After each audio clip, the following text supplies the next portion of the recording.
Okay, so I've watched way too many videos of people making games in crazy time limits, like 7 days, 3 days, even 24 hours. And I thought, why not me? So, challenge accepted. Let's make a game in 48 hours.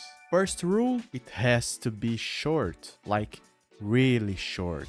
Second rule, there is no second rule. That's it. That's the whole plan. Now, what kind of game? There's a lot of genres and styles, but I am definitely going with horror.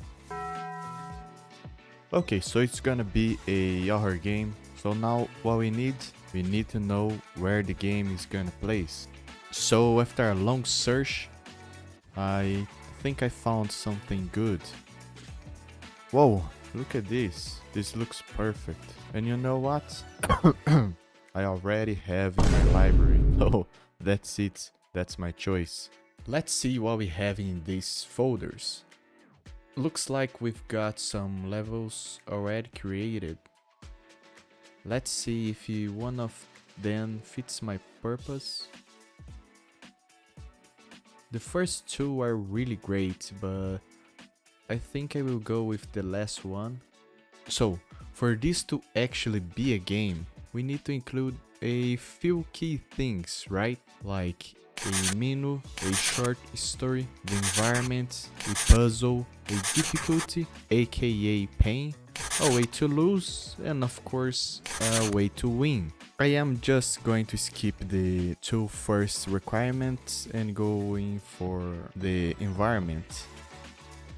Just a quick note, I only have 48 hours to make this game, and I already spent about an hour trying to get the close system working, which didn't even pan out in the end.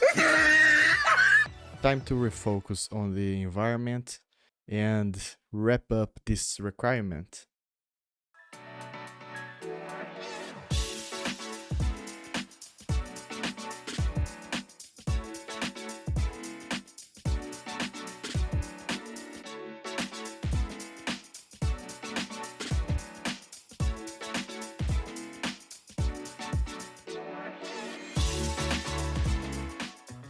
And this is how ended up.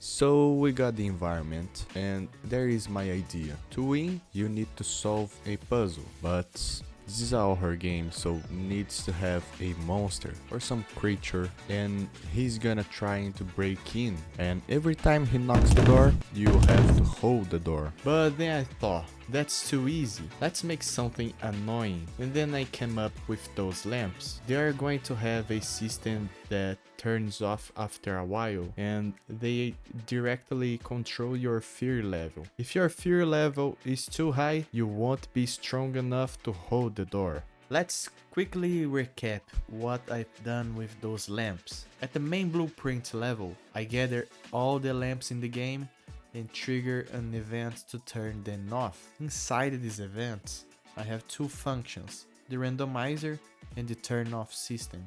The randomizer just generates a random time delay before turning off, and the turn off just turn off. After processing those functions, I call another event to apply all light changes to the variable that control the fear level.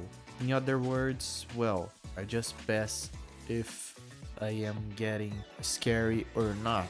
And I also added an interaction system to manually turn on the lamp. Doing this automatically triggers the set of events and reset the timer, doing this all over again during the entire game. I also added a system to make the windows shake randomly, just to scare the player a little.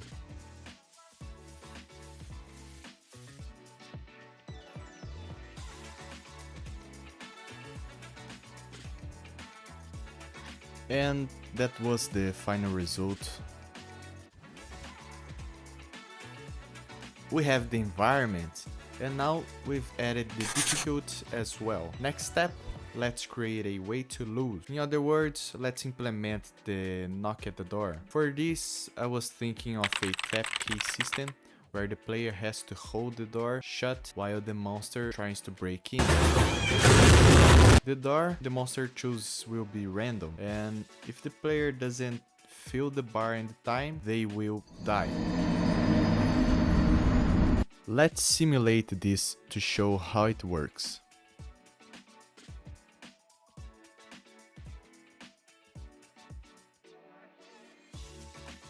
Everything is functioning, the lights are turning off, the windows are closing, and the door is shaking.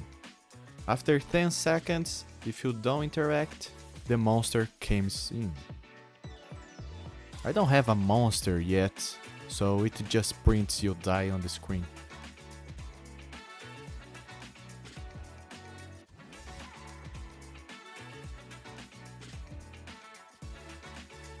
And if you complete it in time, nothing happens. With nothing happens, I mean you don't die, because to win the game you will have to solve a puzzle, which I doesn't have yet, but... So now we have our fail condition implemented.